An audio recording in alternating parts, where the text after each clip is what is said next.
Hey, it's Michael Arbinger saying you're back again for another monthly book review. This is what happens. Every month I take 3 books and I give you a quick review about why I love them, why they're powerful, why they might be useful for you. 5 minutes or so, stick around, you're going to find this useful. Let me start with one of my favorites, Immunity to Change by Keegan and Laskow Lahey. Fantastic book. I actually did a program with them back in December, which I highly recommend to get into the heart of what this book is about. Here's the essence. We often take on challenges that we really want to do. You know, it could be anything from being a better communicator, to dieting, to being a better team person, to building a better team.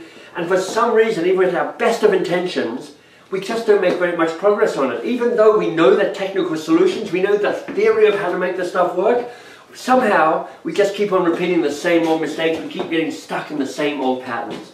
And what this book does brilliantly is it shares a process where you actually find out at a deeper level what is getting in the way of you achieving the tasks and the goals you actually want to achieve. The metaphor they use is a great one. They say sometimes it feels like on the one hand you've got your foot on the accelerator, I'm committed to try and do something, but actually what you may not even know, you may not even realize is at the same time you've got your foot on a brake that's actually slowing you down. Let me give you an example from my life. One of the challenges that I brought to this book, to this process, was I want to build a better team. Fantastic. Now, do you think I might know something about building a better team? Of course I do. I teach it. I read books about it. I know all the theory about building a better team. Am I any good at building a good team?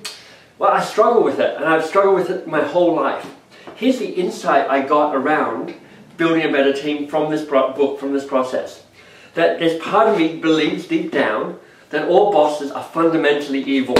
All bosses are out to basically crush the people that report to them. All bosses are a fundamental wart on the backside of nature. Now, can you see why, with that insight, why I might struggle truly to build a team when I have that deep belief about what bosses are about?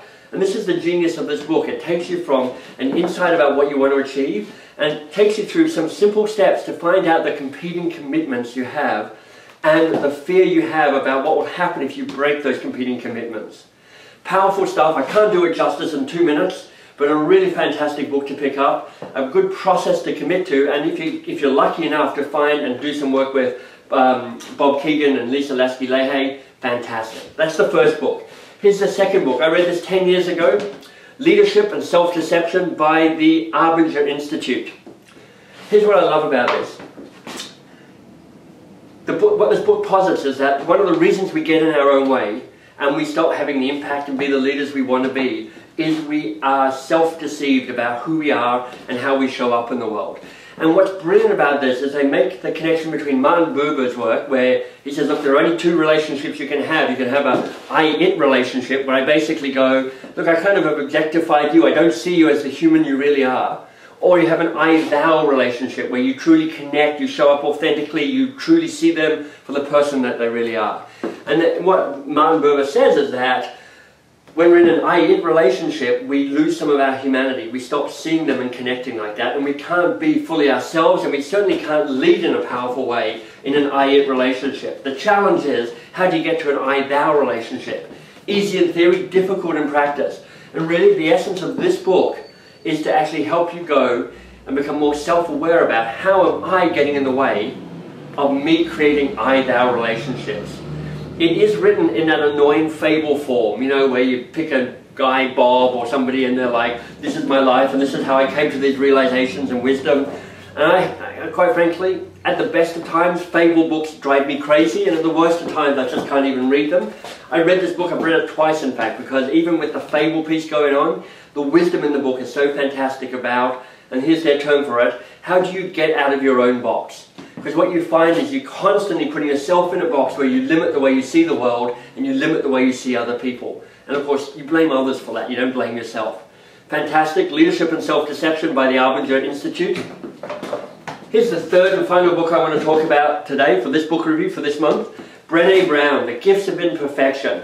So you may have seen Brene Brown on her TED Talk. If you haven't seen it, go and watch it now. Fantastic. She's going to be speaking, she probably has just spoken, in fact, at TED 2012. I know she's very excited about this. Here's what this book is about. How do you, and I'll read the subtitle, how do you let go of who you think you're supposed to be, and how do you embrace who you are? Your guide to a wholehearted life. And what I like about this is it's not a big book, but it basically has a number of different ways of cultivating different aspects of yourself. Cultivating creativity, cultivating calm and stillness, cultivating meaningful work. You know how important that is to me. Here's what I really love: cultivating a resilient spirit. How to let go of numbing and powerlessness.